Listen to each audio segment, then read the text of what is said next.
David Haye, welcome back. How you Good doing? to be back. It's good to be you. back. Yeah. First head-to-head, you've just done it with Yeah. Mark de Mori. You've got a little bit excited, shall we say? No, he got excited. I'm cool as a cucumber. This guy, obviously, this is his first time in the big time. No, he's had 30 wins, 26 knockouts, but he hasn't fought anyone in my league and my level. And obviously, his first big face-to-face, probably more press than he's ever been at any of his fights. So he got a bit excited, but you can allow that. You got to allow that. You've seen it all before. January the 16th at the O2, you're back in the ring. 3.5 years out though, there's going to be some ring rust, surely. Yeah, they do say that. They do say ring rust could be a factor, particularly against a guy who can punch like this guy can. No, he's confident. He's on an 11-year unbeaten run. But I've been looking after myself. I'm in great condition. I've been ticking all the boxes. Hayemaker has really been putting me through my paces, and he's a very, very smart coach. He understands anatomy and physiology, and he also understands boxing tactics. He understands my style as well, which is really important. I've ticked all boxes. My nutrition. Aidan Goggins has been making sure that my nutrition is optimal, so I can train, recover, go back to the gym and train again. All bases are covered. No-yo foods. I've been supplying some fantastic food. Aided by Aidan, and I'm feeling better than I've ever felt before. We know you had the shoulder injury.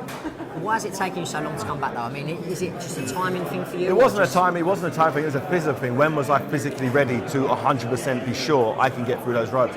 It's only till, I'd say, 2-3 months ago that all doubts were shaken away and I was ready to fight. So to clear it up, you're not coming back for the money? No. That's an accusation I'd be coming back no matter what. Remember, I set out my goal to become undisputed champion, to win all the belts. I didn't do that. I won the WBA title. It was a great title. It was the title Muhammad Ali had, Lennox Lewis, Mike Tyson.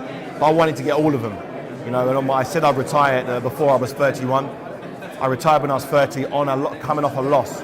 That's not how I envisaged my legacy. So I'm in perfect health now.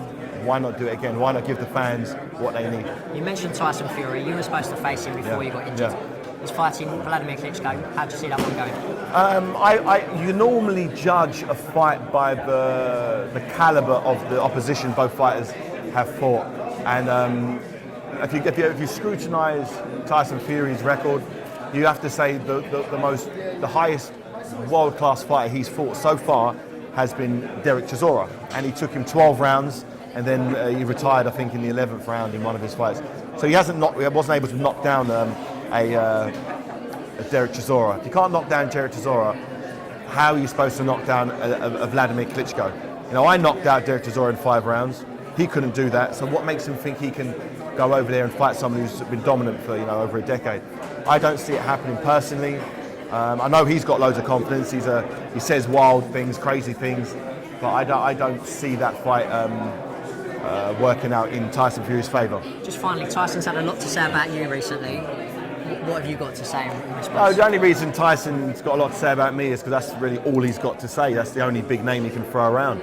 He can't talk about any of his prior opponents. He can't say, yeah, I'm great because I beat X, Y, and Z. He's got to say, David Haye ducked me. David Haye cut his own eye, and David Haye gave himself an operation on his arm so he couldn't fight. Now that's all he can really say to get any type of headlines. Every headline I've seen with Tyson Fury is him mentioning my name. So will you face him down the line? I don't want to fight him, no. I don't think he deserves it. If he beats Vladimir Klitschko, he deserves a shot. If he doesn't, then what has he done? Brilliant. I don't believe David, thank you for that.